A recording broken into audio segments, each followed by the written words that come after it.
Hey everyone, we're going to talk about some questions that we've collected over the last week and answer any of your live questions. And just to cover the topics, um, we have 4 questions saved up. Dr. Haider at the last live session answered my question, but I had the wrong disease. This is from Doris. I gave him NP and it's PN. So I'd really like to get his idea on that skin disorder. Okay, so it's not neuropapillomatosis. What does PN stand for? Um, PN. Prurigo nodularis. Okay, a skin condition that causes hard, itchy bumps to appear on the body. All right, I'll see what I can do. I don't know. Colleen says, my doctor told me my vagus nerve is permanently damaged from COVID. That's false. Preview, false. Of my answer. So my POTS and gastroparesis are permanent. Another preview, false. Is it true we can't repair the damaged nerve? No, it's not true. Cindy Josh Hammer says, who is a friend of the channel, our practice, we helped her recover from long COVID quite a long time ago. So I'm working with a young man who's very unwell. He got sick with an unknown illness in February 2020, so he's unsure if he has long COVID. I think it is, but need to know if advising him to get the cytokine 14 panel would help to determine if this is long COVID. Short answer, no. Maybe. And actually, short answer, maybe. Is there any test you would recommend to confirm his symptoms? I'm trying to help him navigate. He's been tested for everything and it's all coming back negative. Jason Melinda Krupika says, Dr. Haider, my A1C was 5.5 before COVID. Now post-COVID, it's 5.7. Not fasting, half and half after eating breakfast. I don't consume refined sugar. An example of what I eat in a day is 8 ounces of leafy greens, celery, organic chicken breasts, pasture-raised eggs, oatmeal, blueberries, apple, milk, cheese, liver enzymes within normal range. I just began taking milk thistle in hopes of it helping my glucose levels. All right, so those are the questions that I'm going to try to answer in some more detail during this episode of Livestream with Dr. Haider. Who is me. So I'm the founder of My Go-To Doc, if you don't know me. That's mygotodoc.com. And what we do a lot of long COVID vaccine injury protocols, generic protocols, but we also have higher level of care, which is very, very personalized. And that's primarily nowadays run by my colleague, partner, and teacher, Hakim Shabazz. Hakim means wise man. It's an Ayurvedic term for doctor, basically. He's also a naturopath, and he knows more about mainstream medicine than pretty much every mainstream physician, because mainstream physicians don't know much, honestly. I mean, they know a lot of book knowledge about specific things, which he has as well, but they don't really understand the correct paradigm of health, how health even where health comes from, where disease comes from, how do you get better from disease? These are questions they don't really understand. And even the most naturopaths don't understand this really at a basic level either. So there's some basic fundamental bases of medicine that are completely misunderstood. Just an example of what those are. So like you ask a doctor, why do people get sick? And like just next time you go to your fancy doctor with the degrees on the wall, ask him why people get sick. I mean, most of the chronic diseases, they'll tell you we don't know why people get them, and they'll just list risk factors. Risk factors are not causes, okay? Many physicians mistake them for being causes. It's like, smoking is a risk factor for lung cancer and a lot of other problems. But it's not necessarily the deepest root cause of the problem. So some of these risk factors, there might be some overlap. They may have a stronger causative effect and others a less strong causative effect. But my point here is that most risk factors are part of the disease process itself. So unlike smoking, which is a choice, you expose yourself to it. Most risk factors like high blood pressure, high blood sugar, obesity, these are risk factors for other diseases like heart disease, strokes, cancer, et cetera. And they're actually just part of the process. So you have to go deeper into the causal chain of events to get to the real cause, right?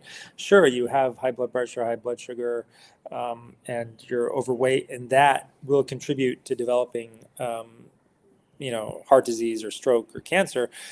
But what really is causing heart disease, stroke, and cancer is the same thing that's causing those risk factors. So you have to go deeper. Like, what's causing those risk factors? Essentially, all disease boils down to two simple categories. I say this over and over again, just in case no one's heard it before. On one side, you have things that hurt you, and on the other side, you have things that benefit you, and necessary things, actually. So necessary nutrients and nourishment. And both categories include physical things, emotional things, intellectual beliefs, and like beliefs that harm you, so like you can have a placebo effect or a nocebo effect from anything, but primarily things that you hear or believe. So thoughts can hurt you, emotions can hurt you, traumas from the past that you keep traumatizing yourself by remembering over and over in the same way without recontextualizing them can lead to a lot of disease, actually. And physical causes can include things that most people don't consider, like lack of certain electromagnetic fields like sunlight, right? Which is actually the charge carrier of the electromagnetic field. So the energy, of photons is like the charge, essentially the force of the electromagnetic field is light. So anyway, a lack of electromagnetic radiation or, certain types, the healthy types. There's something called Schumann resonances, which are this healthy, natural electromagnetic field of the Earth. And then, on the other side of that coin is the harmful electromagnetic fields, which are man-made ones that are haven't been modulated properly to be healthy or even safe. So most people don't consider those. A lack of grounding, free electrons from the Earth is just a part of our natural environment that we evolved with or were designed to be within. And a lot of our stuff, obviously food and, junk food, like, primarily vegetable seed oils, and other things, micronutrients, macronutrients, all that stuff, which a lot of people are deficient in. So those are like requirements. And then on the emotional side, you have, the requirement to feel loved and, all that stuff, supported and safe and, secure and all this stuff. And then you have negative emotions when they're out of their proper context, like you're angry all the time when you shouldn't be, that will cause disease. So what do these, like the lack of the nutrients and the excess of the toxins or pathogens, so you can have excess toxins and or pathogens which have a harmful effect on the body. Those things, what they do is that they weaken the functional capacity of the organs in your body where they're, that they affect. And as those organs get weaker, they're less able to fight off the toxins or get rid of the toxins, detoxify themselves as they should be able to, and less able to fight off the pathogens. And usually in the modern world, the reason things go downhill really fast or slow, right, over the course of decades or days or weeks or months is because people mistake the solution to their problem for a disease. Okay, so most disease is actually the signs of that disease are your own immune system fighting off the disease. So when you get like COVID-19 or something, you have a fever and you're like, oh, I have COVID, I have a disease, I have an acute illness, I can tell because I have a fever, I feel bad, I'm making mucus, I'm coughing, all this stuff, maybe diarrhea, muscle aches, pains, whatever. All of those symptoms are your own immune system trying to help you, right? And people misinterpret it as like, that's the disease itself. Sure, the disease is triggering that to happen, but it's exactly the same as if your country got invaded and your army had to fight off the invaders. You need your army to fight off the invaders, okay? Because otherwise, raping and pillaging goes on, and that's not something that anyone wants. So you're willing to put up with destruction because your army's fighting off the invaders block by block inside your city or in your countryside, wherever, because it's going to save your country, save your life in the case of an infection or a disease. So we take steroids, we take antibiotics, we take all this stuff, right? And it interferes with our immune system's ability to fight off the actual problem.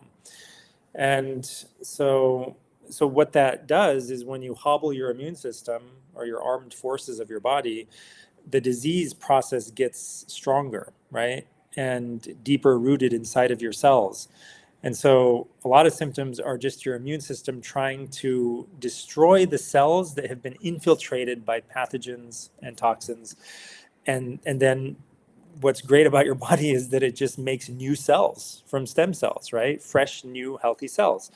And so a lot of diseases, like I have a little bit of psoriasis left still, is the immune system attacking the skin, or either attacking the skin cells that are still harboring pathogens and toxins, or expelling the toxins that are in my body through my skin. So with psoriasis, you see rapid turnover of skin and shedding of dead skin cells, right? Because it's turning over so rapidly.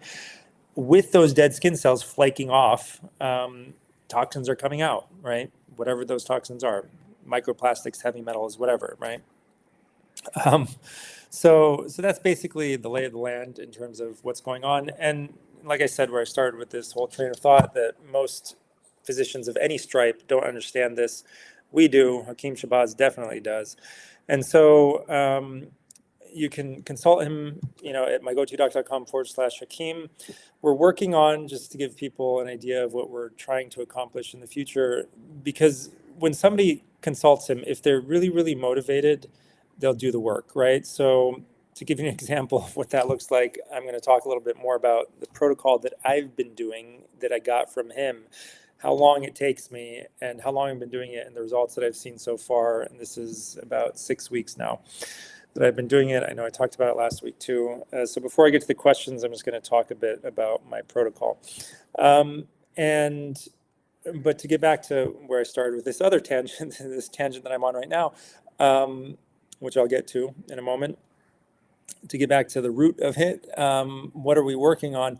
So it's difficult. It's very difficult. It takes hours every day to accomplish this protocol, and at least half the time is like prep work, like juicing, right? You sit there, you have to get the juicer out, and you have to bring the vegetables, you have to chop some and clean them and put them through the juicer, and it's a masticating juicer, so it takes a little while.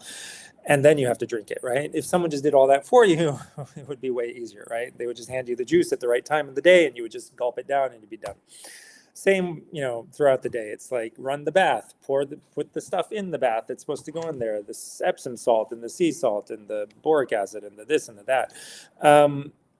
So, some people just can't do all that, and they're just not motivated enough to do it. Like they're really depressed as part of their illness, which is pretty common, or they have a lot of brain fog and they just can't keep track of things. So I've seen this myself, and so far what we've told those people is like, you got to find somebody to help you, right? What I'm going to try to do, and this is not going to be cheap, it's going to be expensive, but it's going to be meant for people who are like dying, like this is their last resort and they're willing to do anything that it takes. So what we'll do is try to like arrange all these services at their home and like wherever they live, and just send the people there, like to just do everything for them, to prepare their meals, to, prepare all their protocol stuff, and just get it done in as quickly as possible and keep them on track.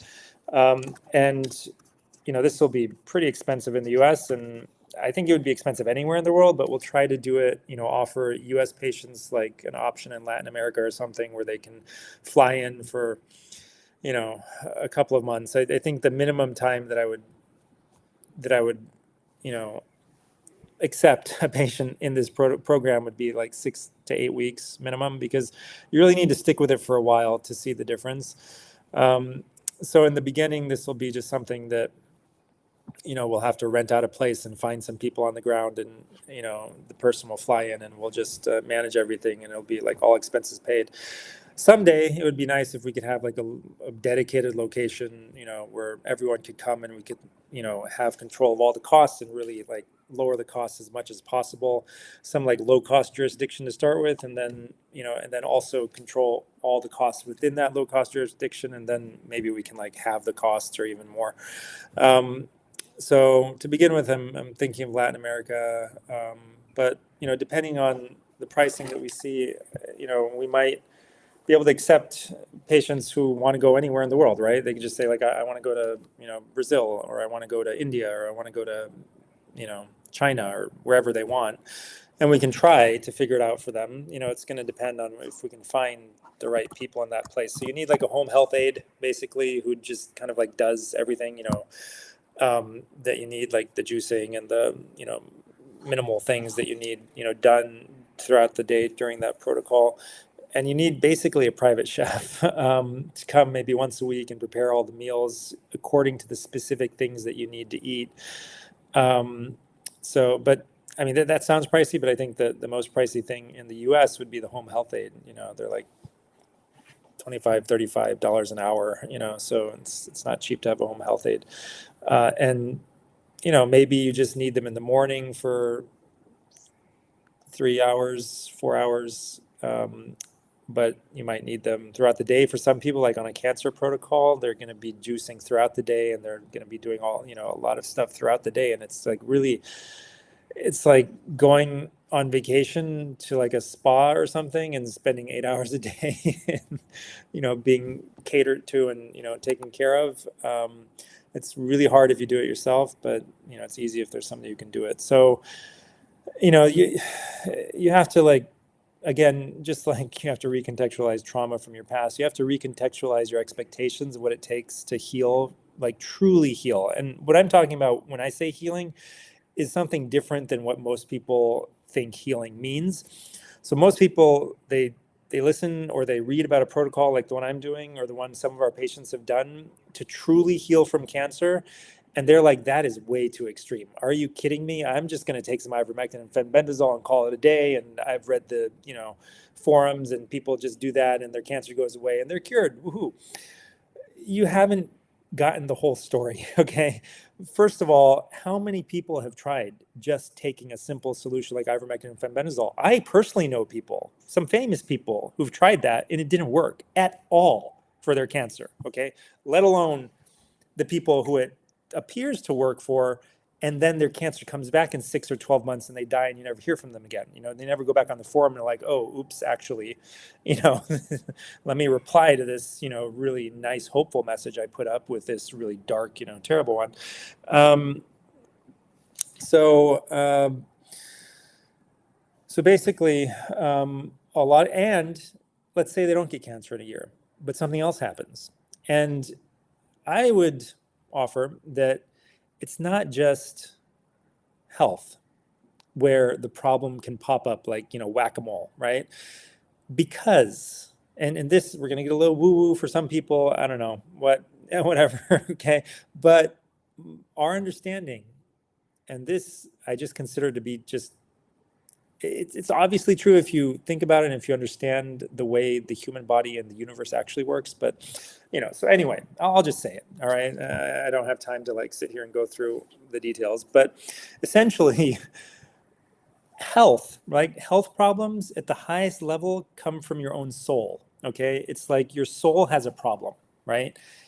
And it trickles down through different levels of your being. So at some level of your soul, right? There's different aspects of your soul. It's like, what do I believe about reality?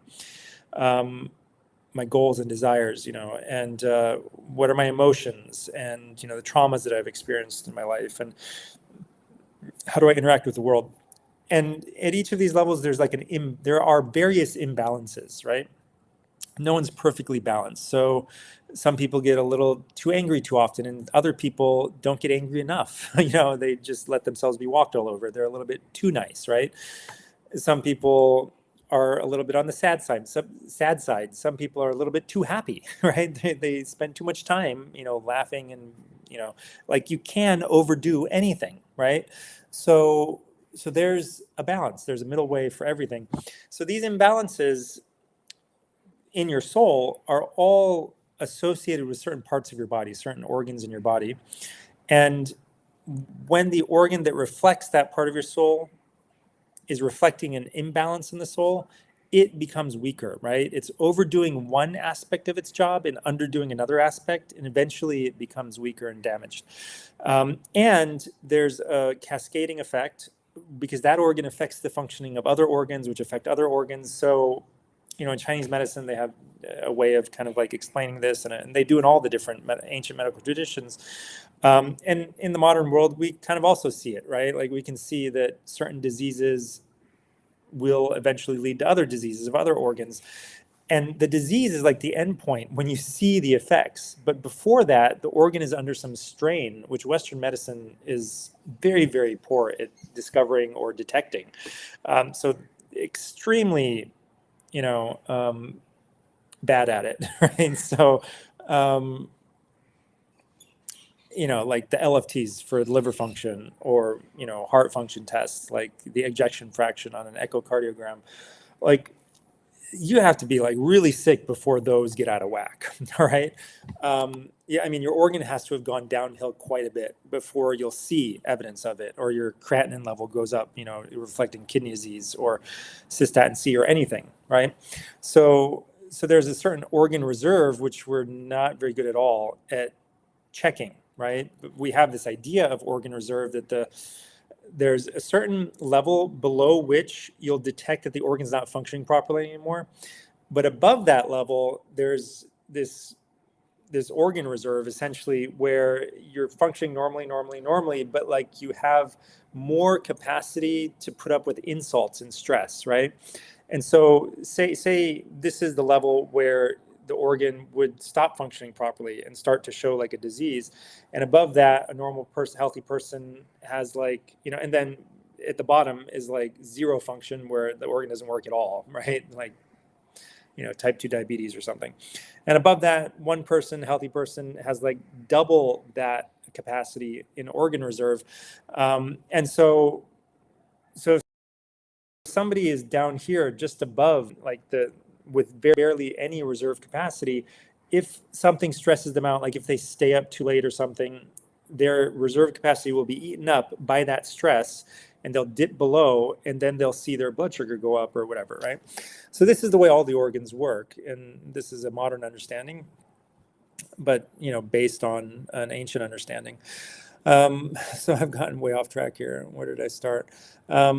Basically, what I'm trying to say is that the protocols can be difficult, and why do you have to go through all this difficulty? Why can't you just take like ivermectin or whatever? It's because the simplistic approach doesn't fix the actual root cause. So, for example, some people are like, oh yeah, all the cancer is just parasites. Okay, let's accept that for now, although I don't think it's true. Like every disease is the same. They're all due to too many toxins and pathogens and lack of nutrients, right? So they're all that, right? But like I said before, the problem really trickles down from a higher level. So when the soul is imbalanced, the organ becomes imbalanced, and then the toxins and pathogens can affect it, right? When the organ's really healthy with a good organ reserve, if a toxin comes in, the organ expels it because all your organs have natural detox pathways. So the heavy metal comes in, your body, sends it back out, right? And that depends on good functioning, which depends on the right environment that you're in, because like all the proper environmental variables, like proper exercise, proper sleep, proper sun, all these lifestyle things are actually necessary nutrients and nourishment that your body expects and needs to function properly, right? So assuming all that's there, toxins and pathogens come in, viruses, bacteria, parasites, whatever, they come in and your body expels them, right? Because that's part of its normal functioning to do so. But when you become stressed from imbalance at a higher level, the organ gets stressed, the organ gets weaker. Eventually, there's a point where that happens early on in the process where the organ still appears to be functioning properly, but toxins and pathogens are building up inside of it and stressing it even more. And it becomes a vicious cycle of getting worse and worse until eventually it becomes diseased. And so the toxins and pathogens that are physical toxins and pathogens are like not the primary cause. They're like in the middle, right? Between the primary root cause and even the energy, right? You do something like energy healing or something. The energy is not even the primary cause, right? Because your soul manifests energy and matter. So the energy manifests the matter, but the soul manifests the energy, right? So like we're not just physical beings, and energy is also physical in a sense, right? It's part of the physical material world. So energy is not the soul, okay? Energy is not like, metaphysical. Energy is real, right? Energy is part of the physical world. It's just an aspect of the physical world, right? E equals mc squared.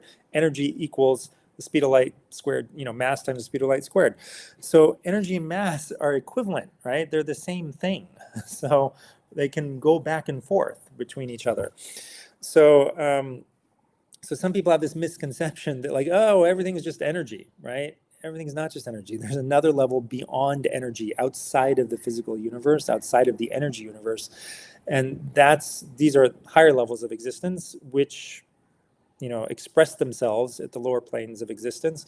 And so you just go and move somebody's energy around, their problem will come right back if they haven't actually changed at a deep level who they are.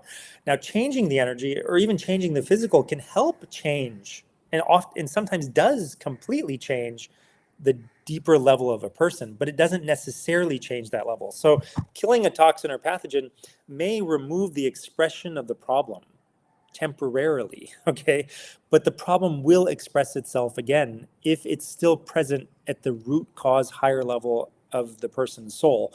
So if they still remain an angry person all the time, and they don't always, right? Sometimes you kill the parasite and the anger vanishes and then they don't get, sick again. That is possible, but it doesn't always happen. And the other thing is that the simplistic approaches, like I'll just take ivermectin, fenbendazole, don't understand that it's not just the parasite. Why is the parasite there? It's because of the toxins and the weakness of the organ and the higher levels and all that, which means it can come right back, right? You can kill it and then it can come right back, right? And even if you kill it for 6 months, there are parasites everywhere in the environment. You go out to eat, you're going to be exposed to parasites because people sometimes forget to wash their hands, right? And there's people all over the United States who have parasites. And so many people in the US have pets, right? So you don't necessarily have to be like, somebody who came from Afghanistan and is working in the restaurant kitchen and, they have parasites because they just commonly do, or from India or from China or wherever. You could just be like somebody who has a dog or a cat or whatever, a hamster or whatever, turtle, and you work in a restaurant kitchen, right? You're just a native-born, red-blooded American, but you have a turtle or whatever, and gave you a parasite. You just didn't even know turtles had parasites, or frogs or whatever.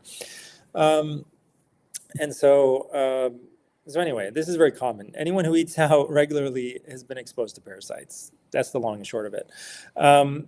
And so basically what I'm saying here is that there's other issues also with taking a simplistic approach, because when you really set the stage properly, the body is strong enough to do what it needs to do.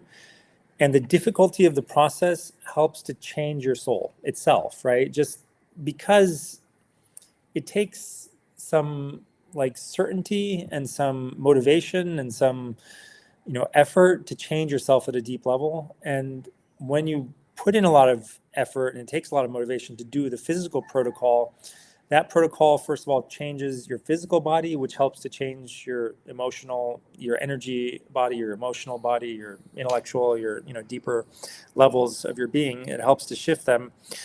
But just like the fact that you're putting so much effort into it requires some deep level of belief that it'll work, which itself has like a strong placebo effect on the person and helps them to change. But the other thing about it is that if you just kill parasites without doing any other work, any proper kind of detox and support work along the way, which is what a comprehensive protocol does for you, and you're not doing things like breath work and taking certain supplements to help your body deal with the stress of healing, when you kill off the parasites all of a sudden without doing any prep work, the parasites are put under a lot of stress because they're being attacked. So they create they release stress hormones within themselves, and they leach out of them too into your own bloodstream. And that makes you freak out. Okay. So people who haven't done the proper work and they do it too quickly and they just try to overpower the parasites, two things happens. One, as they're dying, as some of them are dying on the margins, okay, the weakest ones, they make you feel like you're dying. Okay. So it's like a Herxheimer on steroids. And oftentimes the patient will become really angry at the doctor because because they like think that the doctor's hurting them, right? And it's really the parasite trying to get them to stop killing it, right? So parasites can control us through the release of these hormones. So the same hormones that we have in our body, parasites use, and like, goats use and frogs use. I mean, like the chemicals throughout life are very, very similar across species. Um, and number two is that the stronger parasites are gonna dig deeper and hide somewhere, go deeper, right? Go into some kind of like seclusion or hiding, and you won't kill them, right? Because you didn't do it properly. You didn't strengthen your body to the point that it's helping you. It's able to help you. Your own immune system's able to help you. And all the other parts of your, the things that help you are also your microbiome. And, they help to fight off invaders. So the invaders are hidden or like protected by biofilms, and it's not just parasites. It's like the biofilm communities create like a little superorganism of their own within inside your superorganism. So they're like bacteria and viruses and parasites and all these things that are working together like a superorganism, to remain and protected within, and they're within a biofilm of their own. So you have to penetrate the biofilms. You have to kill off not just the parasites, but neutralize everything else that may be helping them. And so you need a lot of resources and a lot of help to do that. Just taking ivermectin doesn't cut it, or fenbendazole or whatever, any of the simplistic solutions people think will solve their problems for good. It doesn't actually leave people, like when somebody actually heals, all their health problems go away. And if people think they don't have health problems, I can almost guarantee you that anyone I interview in the United States of America is not actually truly deeply healthy, right?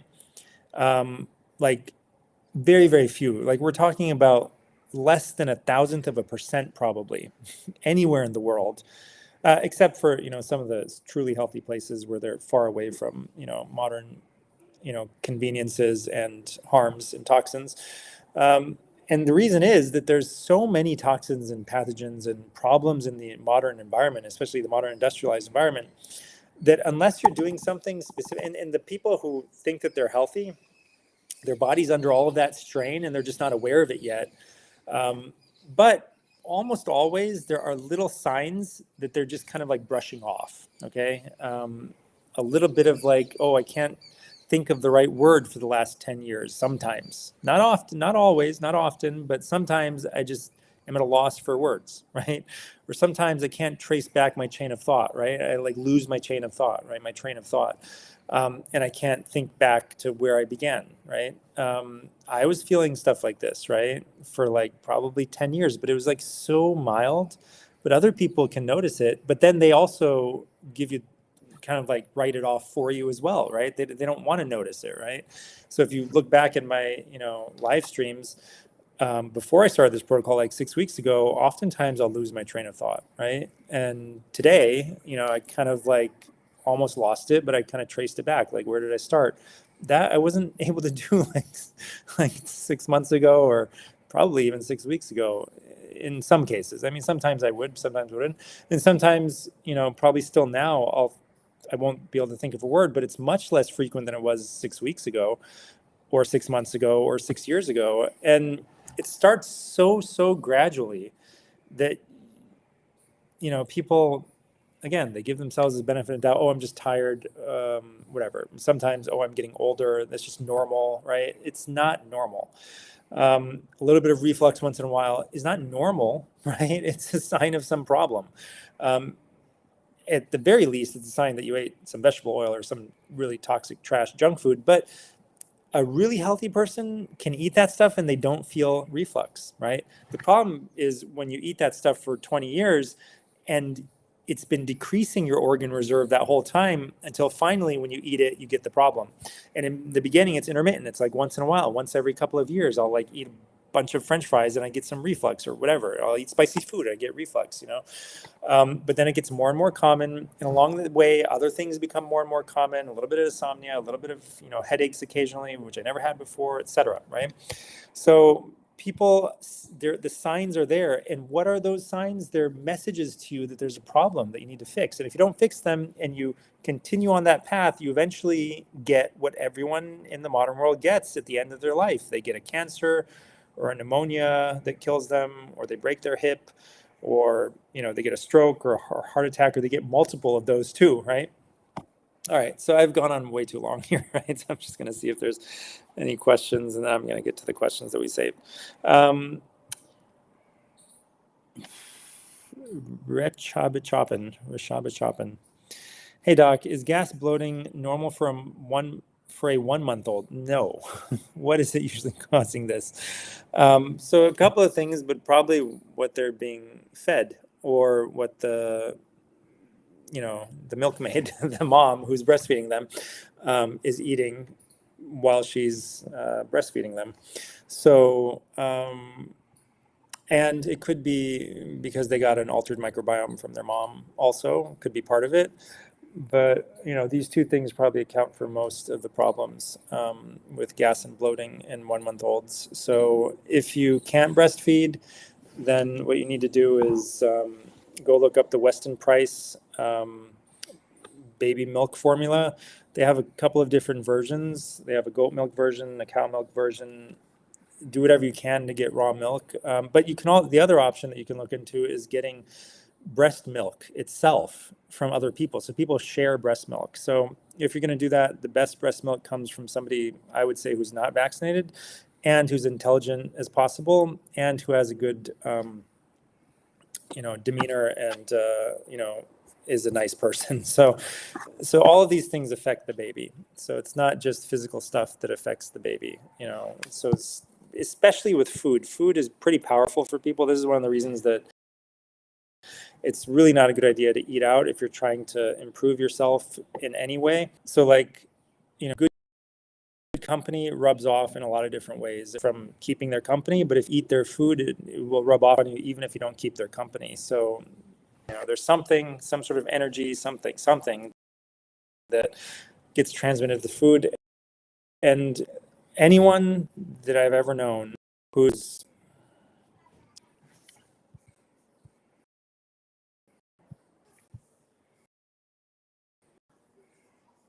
sorry, I think I got disconnected, but I should be back now. What I was saying was that anyone I've ever known who was working on themselves from like a spiritual perspective or just like a self-improvement perspective in terms of like trying to become a better person, has found that they're far more successful, and it's almost impossible to succeed when you're just randomly eating other people's food in restaurants and stuff, because somebody who's in like a really bad way, like psychologically, prepares your food, and say they're like always angry, or they're always whatever, right? Something you're trying to get rid of.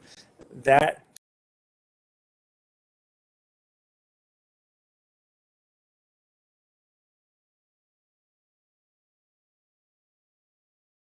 um, let me know if you can hear me. I think I'm back. I'm not sure. Anyway, what I was saying was that thing that the cook does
Hey guys, I think I'm back. Let me know. Somebody tell me when I got dropped,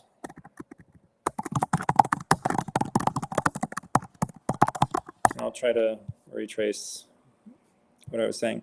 Colleen, in the meantime, I'll move on to the next question. Colleen said, my doctor told me my vagus nerve is permanently damaged from COVID, so my POTS and gastroparesis are permanent. Is it true we can't repair the damaged nerve? No, it's not true. You can really repair anything. Even if the nerve got chopped in half, you could still fix it. Like it can still regrow. Nerves regrow. So anything's possible. Um,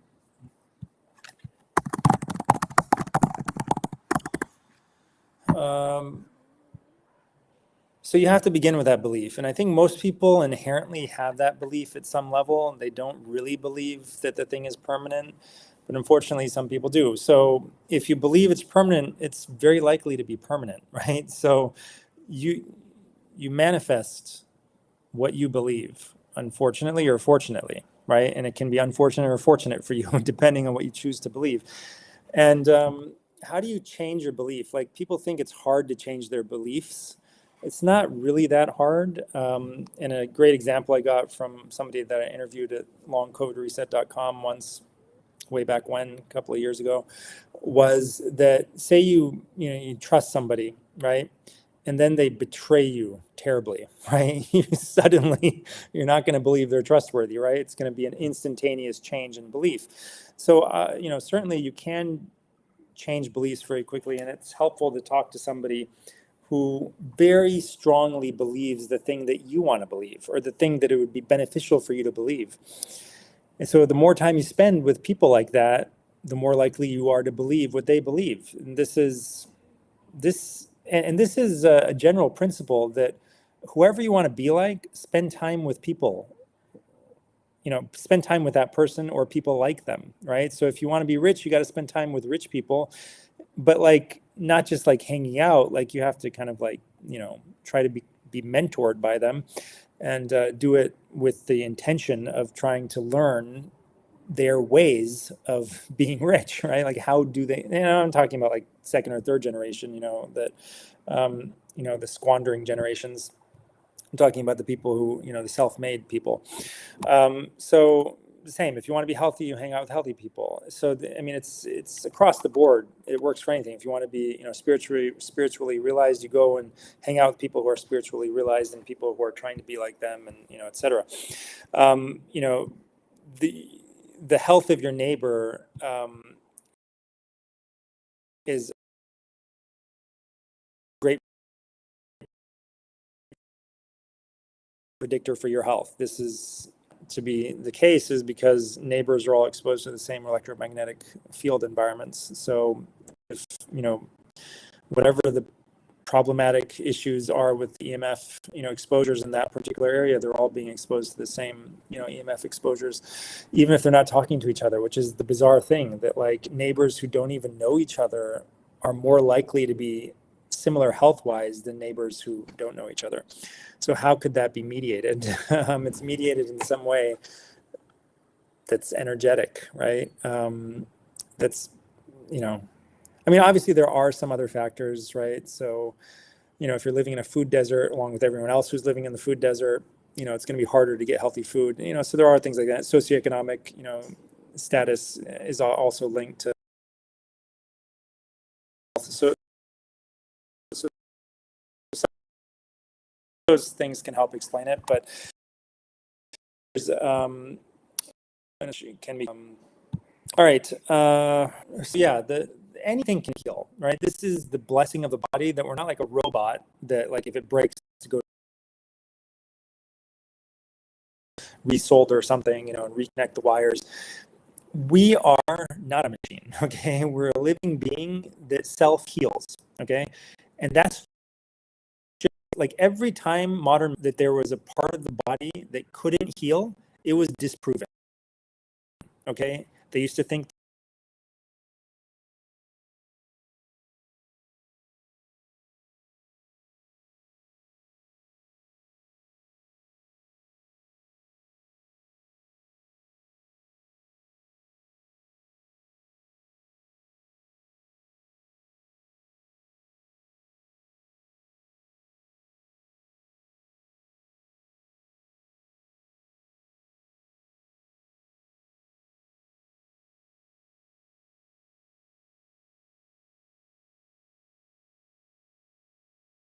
is, this is somebody that, I think I'm stuck again.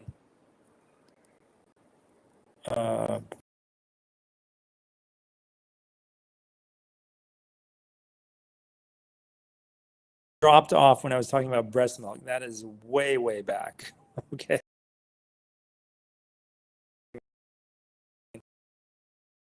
I don't know. I'm just going to have to keep going. Hopefully, our streaming software recorded it, and at least like the recording is there.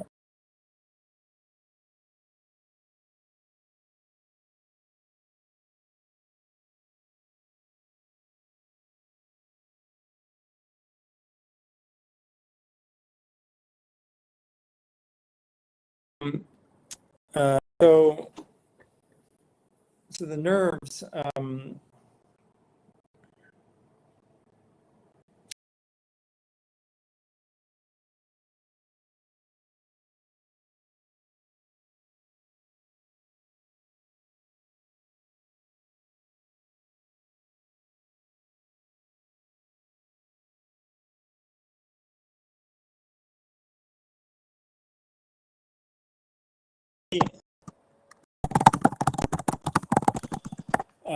Had a severed nerve, some kind of terrible nerve damage where he couldn't play guitar anymore. Yeah, it's Phil Parker. And he healed it, but it took him like 6 to 9 months, right? Like it wasn't moving, it wasn't moving, it wasn't moving, it wasn't moving, it wasn't moving. He was like trying to, visualize it moving and trying to move it and trying, right? At the same time, he was like, correcting his lifestyle, his diet, all this stuff, anti-inflammatory diet, taking like herb supplements to help, trigger nerve healing and all this stuff, right? But eventually it started moving again, and eventually he was able to play guitar again. He went on stage, played with somebody really famous, I forget who. So anyway, the point is that you can heal anything, but it's not the norm, right? It doesn't happen very often. It doesn't happen frequently, but it happens to the people who believe, and the people who keep trying, and the people who do everything else that they need to do to get rid of the deeper root cause why that problem manifested in the first place. So why was your vagus nerve permanently damaged from COVID? It's not just the COVID. COVID was like the tip of the iceberg. It's the last straw that breaks the camel's back. It's not all the other straws that you piled on before. So you got to get rid of all the straws, right? You got to get rid of the whole iceberg. You can't just, treat. So that's why people don't heal, is because you don't pay everything you want if you pay the price. Some things are dear, some things are expensive. Anyone, or maybe not anyone, but most people, of reasonable intelligence can understand quantum physics at deep levels. They can understand Einsteinian, mechanics, and Nietzsche, and they can understand, Plato and Aristotle, but there's an entrance fee, right? Like it takes years of study. It's hard, right? You have to like travel that path and pay the price to become an expert in anything, right? And the price to being truly, deeply, profoundly healthy again is a high price. It's not as high a price as it is to become a quantum physicist. That takes, I don't know, like a decade of study, right? Like you have to go through even more, 20 years, right? Because you have to go through elementary school and middle school and high school and college and a graduate program and et cetera, right? Like we're talking 20, 25 years is the price you have to pay to become an investment banker, right? And it's not only the work that you had to do along the way, it's the food that you had to be fed, and it's the money your parents had to spend. I don't know, it takes like $1 million to like raise a child from 0 to 18 in the US, something insane. Even if you're on a budget, $500,000, 250,000, right? Like it's expensive, and it takes not just the money, but the time, the sheer amount of time it takes to accomplish things that are worth accomplishing. Okay, how much is your health worth to you, right? It is more important than being an investment banker or understanding quantum physics because it's life or death, okay? Being unhealthy means that you're headed for an early grave in most cases, or if not an early grave, an early, um, you know, like a shortened health span, essentially, right? Like early disability. And so the norm in the past was not to die at 35. Okay, let me just dispel that notion for anyone who still has it. If you didn't die in the first 5 years, you lived to like 75, 80, like the same as today. Okay, so actually, if you didn't die the first 5 years, any more than bad. Okay, or somebody didn't kill you on the head and kill you in some other way. You lived a long, healthy life, generally speaking. And if you didn't die from like, cholera or some sort of infectious disease that was 99% due to poor sanitation. So basically, and those people in the ancient past and in the more recent past, they were essentially healthy until they dropped dead. Like their last illness was when they became disabled for a few days or a couple of weeks before they died, right? Like they were just prostrate and unable to move and, really, really sick, right? That's what it took to kill them off. They didn't have this like declining health span and then disability for the last 20, 30 years of their life, right? It was some insane number, like 25% or something of the workforce now in the US is disabled, if not higher. Like mind-boggling. And obviously there's on the margin, and maybe even more than just, maybe it's a big margin of people who are, cheating the system, fine. But there's a lot of people who are actually disabled who shouldn't be and don't need to be.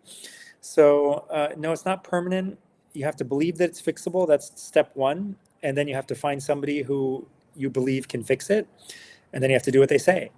And it's a high price, but it's not that high, okay? If I tell you have to spend, even if you had to spend like, like, okay, say you have to spend $10,000 and it's going to take you 6 months. How expensive is that, right? In the grand scheme of things, right? Like that's cheaper than most colleges, okay? It's cheaper than most things that are worth doing, okay, in the world. Even if it costs $500,000 and 12 months, it's not that expensive, okay? Like you gotta understand. You have to understand that you've been sold a bill of goods, okay, that is completely fake and false with modern mainstream medicine and with most alternative medicine. It's like you've been told, you've been lied to, that it's far easier than it actually is. Because everyone wants it to be easy. Everyone wants to be told that, yeah, I can just like Neo in the Matrix, just sit down with some goggles on my eyes and learn Kung Fu in 13 seconds, right? Now I know Kung Fu, right? Like, it's not that easy. It takes a decade or more to learn really, to be really good at Kung Fu, right? And it takes some time to heal from a severe chronic illness, but it doesn't take that much time if you do everything right. And the reason it doesn't take a decade to cure or heal from a chronic illness is because everyone's doing so much wrong, right? They're doing nothing right. When you start doing everything right, it's actually pretty easy to heal from a chronic illness. But you have to put it in perspective, right? It's easy compared to things that are hard, things that are really hard in the world, right? Like earning an advanced degree or becoming a neurosurgeon, or, like these things are hard. Healing from chronic disease is not, it's not hard. Spending 5 hours a day for the next 6 months is not hard, okay? That is not difficulty, all right? Difficulty is something else. You have to understand what is difficulty, and you have to understand. So hopefully that makes sense. I don't know if that made sense or not to anyone. If you came in the middle of that little rant, go to the beginning of the rant and maybe it'll make sense. All right, so Cindy Hammer says, hi, Dr. Haider. I'm working with a young man who's very unwell. He got sick with an unknown illness in February of 2020, so he's unsure if he has long COVID. I think it is, but need to know if advising him to get the cytokine 14 panel would help to determine if this is long COVID. Is there any test you would recommend to confirm his symptoms? I'm trying to help him navigate the system. He's been tested for everything and it's all coming back negative. So this is a bit of a nuanced subject. For most people, you don't need to do any testing. For most people, it's very easy to tell that something is long COVID or not. But you have to understand that long COVID is not just COVID, okay? Long COVID is usually a bundle. It's like that super organism that I was talking about before.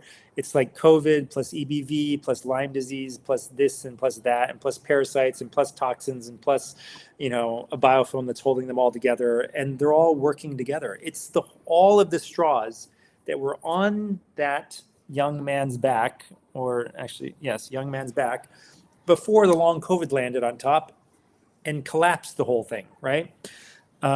So that's why 80-90% of people might get better with short-term better with a simple approach, like you yourself did, right? Like just taking some simple antihistamines essentially was your main approach that got rid of your symptoms. And in those cases, what's happening, right? You're going back, you're removing the last few straws, and you didn't completely break the back, right? You just kind of collapsed, but the back wasn't broken. And so you remove the last couple of straws, maybe you remove a few straws, and and you kind of like pull the camel back up and it stands up again. But it's still just at the edge of collapsing. If you keep piling on, more straws, especially COVID, it can collapse again. So I haven't talked to you in a long time. So I don't know if you ended up, regressing or having another episode or whatever. Or if you told me, I forgot. But it's pretty common, right? Amongst people who have long COVID and they think that their symptoms are 99 to 100% better, like they're all gone. And then they come right back, the next time they get COVID or when they get exposed to a hefty dose of spike protein through shedding or something, or they get, some other illness or they enter a period of tremendous strain at work or whatever. So they're not resilient anymore, and they're not what I would call truly, deeply, profoundly healthy, right? They're just not expressing the disease, but it's all right. You scratch beneath the surface and it's all still there, right? So anyway, a cytokine 14 panel or any panel of tests that, there's no perfect test that will just, tell you have long COVID, but, you have InCell DX, they have this cytokine panel, and they have another panel that looks at monocytes to see if they're carrying around spike protein. And then you can get a spike antibody level for pretty cheap at most labs. And that'll tell you if your immune system is highly reacting to spike protein or not reacting at all, or reacting like at a normal level. And you can get a microclot test, so there's all these tests, and you can do other tests. You can do like a lymphocyte subset panel. And so different ones, if you do all of them, you can do all of them, but none of them will definitively say you have long COVID. The one test, manufacturer that comes closest to claiming that is InCell DX. They'll say, okay, there's this pattern of immune dysfunction typical of long COVID, and another one that's typical of MCAS, and another one that's typical of Lyme disease, and we can tell you which pattern you have. Still, there's no perfect test, right? Like, I don't know what their own system suggests, but what they're, and how would you know, right? Because there's no gold standard test for long COVID. There's nothing to compare your test to see how well your test does, right? So it's a bit of, it's an area that's a bit of a gray zone, right? Gray area. And so who would benefit? Like I said before, the symptom complex is usually pretty obvious. And wanting to discover, like you had COVID and now you have typical symptoms of long COVID. Say you go and do all these tests and they're all negative, and then you go and do a test for Lyme disease and it's positive, and then you're like, oh, actually I don't have long COVID, I have Lyme disease. No, you still probably have long COVID. You can label it whatever you want, but COVID, depending on the timeline of things, if it's like impossible that you got Lyme, at the same time or just after or before you got the long COVID, quote unquote long COVID, you have to look at the whole picture to come up with like, okay, what's the most likely thing here? But like I said, like I started with, the most likely thing is it's a bunch of things, and it's just the last straw that manifests the disease, which is why long COVID looks so much like Lyme disease, looks so much like mast cell activation syndrome, looks so much like other forms of chronic fatigue syndrome, like Epstein-Barr virus, mediated chronic fatigue syndrome. None of them are pure, representations of that specific thing. They're all smudged and mixed and overlapping. So basically what I'm getting at here is the way to treat his problem is not to get hyper focused on COVID or Lyme or MCAT. It's to cover all of those things and give the body broad spectrum antipathogenic drugs or compounds like chlorine dioxide solution and, you know, various herbs and things that have broad spectrum effects for all microbes, right? Not just one. And then you'll cover all your bases and you'll actually heal. And then also at the same time, getting rid of all toxins. So, you know, I think I've evolved since, you know, my thinking has evolved a lot since we helped treat you. And yes, 99% of people just want to feel better, right? But I would offer that that is the wrong goal, okay? The feeling sick is a great message to you that there's something wrong. You can make yourself feel better without getting rid of that thing that's really wrong, right? Which means it has to find another way to express that problem, and it will, whether it happens quickly or slowly. It could take years, it could take decades to re-express itself in some way. But it's worse when you pass the buck, right? Because you have to pay it back with interest in the future, okay? You pass the buck to your future self. You're like, here, you take care of it. But it ends up building, right? It ends up, you know, there's this interest that has to be paid after however many, you know, months or years you spend ignoring it. And that makes it much, much harder to deal with. So, you know, when you treat like a child, it's super easy. They barely have to do anything, right? You give them some neem or some, you know, some turmeric or something, or you just have them fast for a day and boom, they're better.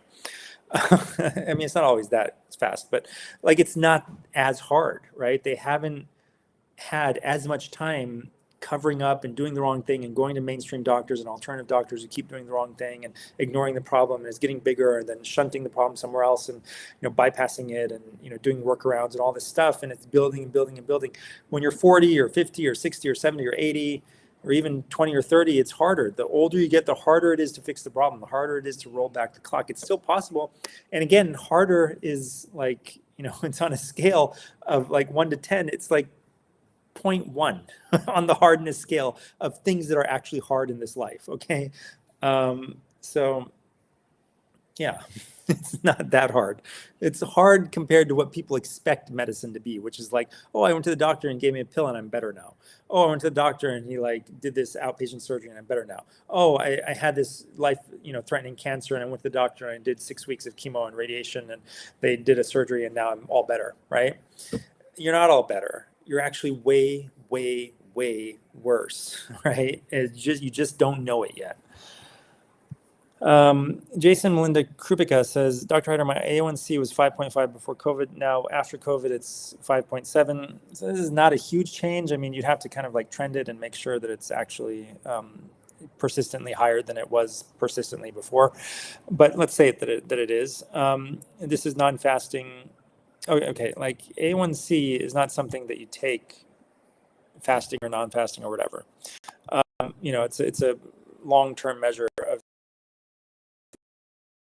right? So over the course of 3 months, and so it's hemoglobin A1C. It's the glycated, the hemoglobin that has some sugar attached to it. So it's, you know, in your red blood cells, and depending on how much blood sugar on average is present in your, you know, red blood cells have a lifespan of 3 months, about 90 days. And as they're floating around for 3 months in the bloodstream, they get exposed to sugar, and, you know, sometimes it's more sugar, sometimes it's less sugar, and the hemoglobin inside them gets glycated, or the sugar gets attached to it. And depending on what the, you know, percentage of glycated hemoglobin there is, you get like this number of A1C. And that gives you an idea of, you can kind of translate it to average blood sugar level over the course of that 3 months, but it's not a perfect translation because a lot of different things can shift it up or down, right? So without actually the blood sugar changing. So other things make the hemoglobin more likely to be glycated than just the level of blood sugar in the blood. So in the presence of other issues going on, the same blood sugar level will tend to glycate the hemoglobin more, right? So basically it's not a perfect test. You know, a better test is, or a test that can be added on to it. Other tests that can be added on to it would be tests for insulin resistance, fasting insulin, fasting glucose, 2-hour glucose tolerance test, et cetera, right? Get a HOMA IR score for insulin resistance, which is based on a fasting glucose, fasting insulin level. And you can go and look up the calculator to figure out how to calculate it from those two values. He says, I don't consume refined sugar. An example of what I eat in a day: I eat 8 ounces of leafy greens a day. I have celery, organic chicken breasts, pasture-raised eggs, oatmeal, which is high carb, blueberries, which are pretty good, apple, which is high carb, milk, has carbs, and cheese, which is just fat. My liver enzymes are within normal range. I just began taking milk thistle in hopes of it helping my glucose levels. Yeah, so this kind of like hit or miss approach is not the way to do things. You're just going to exhaust yourself. It's going to take forever, and you usually don't end up where you want to go. And then you've used up a lot of your motivation to do things by failure, right? So this is why it's not even a good idea to like look at my protocol, which I'm going to be publishing soon, and just copy it, right? Be like, oh, I also have a little psoriasis, and I'm also a little constipated, and I also have, an anger problem, and I also, oh, my protocol must be exactly the same as his. Yeah, there's probably going to be some overlap, but it's not going to be exactly the same. Everyone is different. You need your own protocol. And the other reason that you need your own protocol is that the process of getting the protocol is part of the protocol. Okay. Going through the process of talking to a real healer, you get something that rubs off on you, right? Even when it's a virtual meeting, something of that, like what he has, rubs off on you. It gets transmitted, right? A heart-to-heart connection where you start to believe what he believes, and you start to believe in him and in yourself, and that you will get better if you do, what he's telling you to do. And more, right? So he will be able to tell that, like, oh, okay, there's this thing that happened when that person was younger, and he oftentimes knows things about people without being told, just because he can see the patterns in different people, and it has to be a relationship, right? A relationship has to form over time, where you start to trust him, and he, starts to understand you better, and he starts to be able to tell, like, oh, this person might be holding back a little bit. I need to push a little harder. I need to get to like the next level of this problem so that we can solve it at deeper and deeper levels. It's not possible with AI. It's not possible with generic protocols. It's not possible with like, oh, the liver detox protocol, the this or that protocol, the psoriasis protocol. Like it can get you pretty far, but it doesn't get you to where you actually need to go, right? So it's like getting a fake certificate instead of a real certificate from a real med school. Instead of a real med school, you went to like a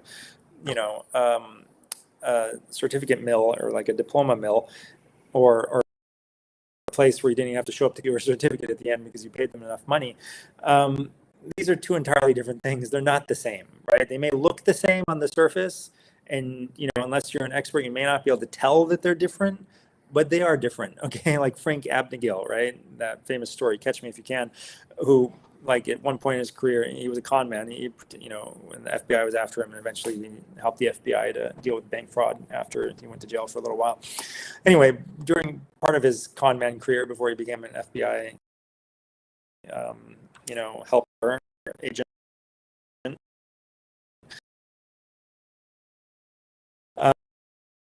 um, he was pretending that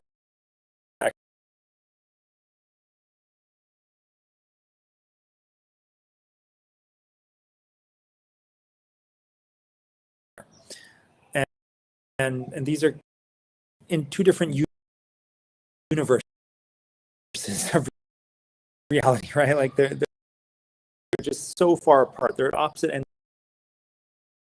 as different as they could possibly be, even though on the surface they look the same. So what we need to actually get better. So the A1C, yeah, I mean, this is very common. It could just be your body's under stress and your cortisol level's higher and your average blood sugar is higher because of that.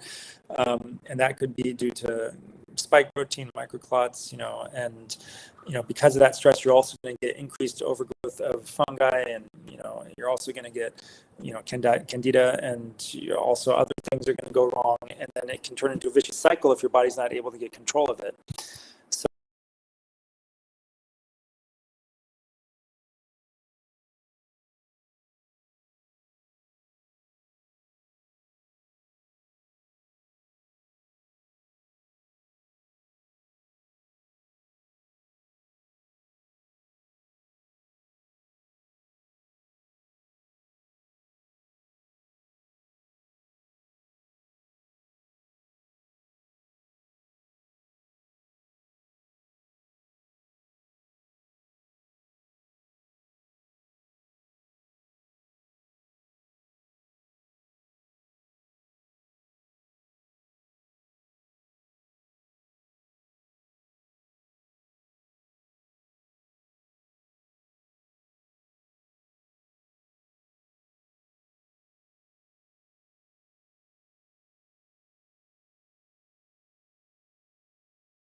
depending on how much you can afford up front.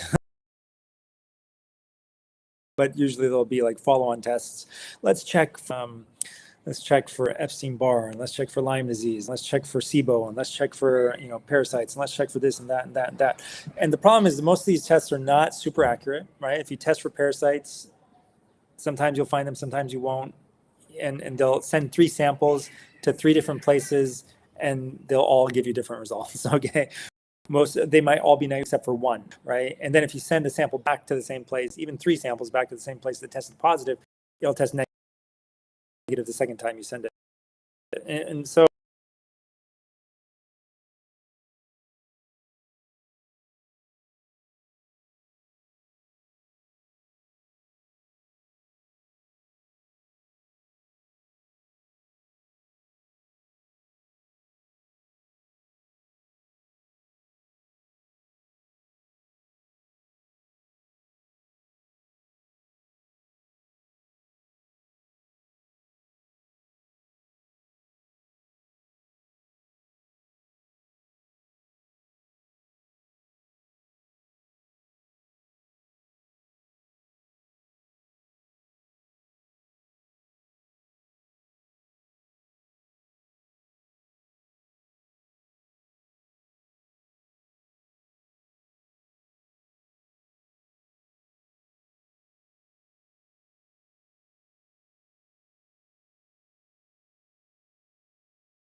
caught it again.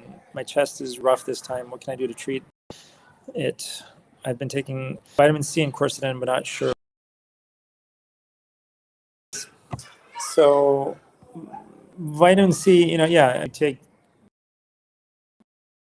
C IV or oral. You can oftentimes feel better. It's not one of those like superficial quote unquote cures, but it may actually be more like just a superficial cover up, of the problem, and not letting your body actually fix it.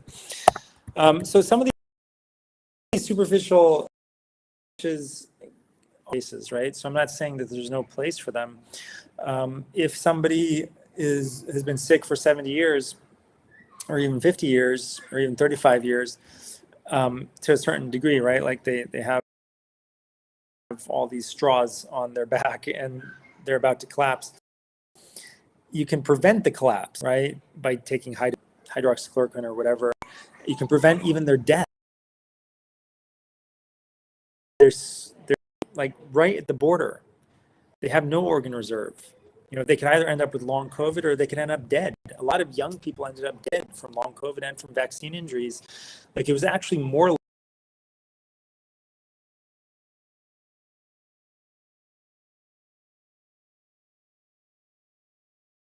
Those happen more often in super healthy athletes than they did in very, very old people. So actually being really like vibrantly healthy looking was actually one of the risk factors for sudden death. So being an athlete, and so you've seen so many now, right, who have died, and not just athletes, but young singers.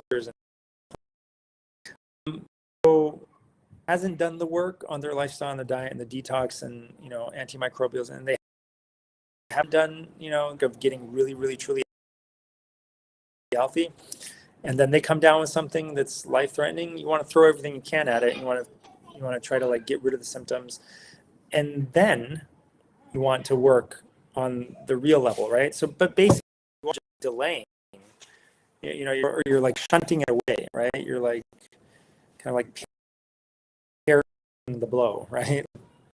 But it's still out there in the world, right? Like, or another enemy just as bad is out there, and it will come eventually at some point, and you'll have to keep parrying the blow, right? But eventually you may be too weak to blow, even with ivermectin, right? Like it's not, I want to believe it's not magic, right? It's not a magic pun that always works. It works better than anything else that I know of to save people from death from COVID and vaccine injuries, but nothing is 100%. So there's a lot of stuff. I mean, if you just want a generic protocol to, for acute COVID, then go to mygotodoc.com, and at the bottom you can find different protocols. So you can request the acute protocol, and it's basically, it hasn't changed much, right? So if you're in the first week, there's a lot of stuff you can do. The earlier the better. If you're going on the second week, like, and you haven't done anything like, really effective against it, you might want to consider taking steroids on day 7 or 8 to help prevent long COVID. They have their use, and that's one of them. So yeah, it's just to let people know, like, this is not the situation we want to be in. Already sick since last week, he said, and then asking a question online, what should I do? Obviously, you're probably not going to be able to get medications unless you can get like ivermectin horse paste or something, from a local pet supply or something. You kind of have to be prepared, otherwise you're caught off guard, and it takes too long to get stuff sorted. And somebody anonymous says, can you really detox, and how? Nothing invasive. Does anybody still feel like they're injured or have issues in 2024? Detox is easy because your body is made to detox, right? Like, it's just like you heal naturally, you detox naturally. Like, that's just part of being human. Your liver is a detox organ, your kidneys are detox organs, your skin is a detox organ, your lungs are detox organs. Like, everything is expelling toxins. So, for women, their menstrual cycles help them to detox. So all these things are avenues of detox. Even your hair is probably an avenue of detox, right? Like, it has you can find heavy metals in the hair. So yes, I don't know what you consider invasive. Is an enema invasive? I guess you could say it is, but coffee enemas help you to detox. Swallowing things like chlorella and, like I said earlier, bentonite clay, activated charcoal, zeolite, these things can help you detox. So yeah. And sweating, sauna, hot baths can help you detox. A detox diet is definitely important to help you detox, right? Like, you have to send the signal to your body that we're moving into detox mode, which is different than building mode. It's a spring cleaning mode, so you can't do a deep spring cleaning, which is what a detox is, at the same time as you're remodeling your house or adding, an extra wing to your house or something, right? This is going to create too much trash and dust, and it's just not possible, right? So it's the same with your body. You can do a little bit of both, but you can't really go for a deep detox, proper detox, unless you focus on it. And part of that is shifting your diet from a building diet to a losing diet, essentially a tear down diet, which is kind of a modified fast of some sort, which is anti-inflammatory foods like autoimmune paleo. And oftentimes for most people, it's going to be low carb, and sometimes very low carb, because sorry, my family doesn't remember that I'm in here live streaming, so they're trying to get in and lock the door. So yeah, that diet is, even if, and I agree that, meat is healthy, but it's probably not part of a detox diet, at least not a lot of it. So you might need to go almost vegetarian, but at the same time, in the modern world, people are so incredibly deficient in nutrients, and that they need to take things like organ meats, especially raw organ meats, and a raw egg oftentimes. And the reason for the organ meats is twofold. One is that they're like nature's super multivitamins that are super bioavailable. And number two is that there's like an energetic effect for the particular organ that you're consuming. So weakness of your liver, which is what everyone is going to have when they have chronic toxicity and overwhelming toxicity, because their liver is one of their major detox organs, requires you to get that energy, right, to help bolster your own liver energy, and that comes from consuming liver. So it's not going to be pure vegetarian, but it's not going to be like regular meat. It's going to be sweet meats, the highest quality meats, and eaten raw, the way a lot of hunter-gatherers used to do it, and they did it for a reason, right? So um, they didn't just do it because they were barbarians, right? Like they had fire, they could cook meat, they had, herbs and spices and salt, and they knew that this is different than cooking it up, right? So anyway, Michael Nino says, have you seen pinpoint pupils in long COVID patients? No, but it's certainly possible. My pupils are stuck bilaterally pinpoint. Even if with different light they react, but only ever maybe get a little bit bigger than a ballpoint pen tip. Yeah, so I would be interested in knowing if there's anything else going on. So we need to know if you're taking anything else. It can be due to inflammation in your eyes, like what's called uveitis.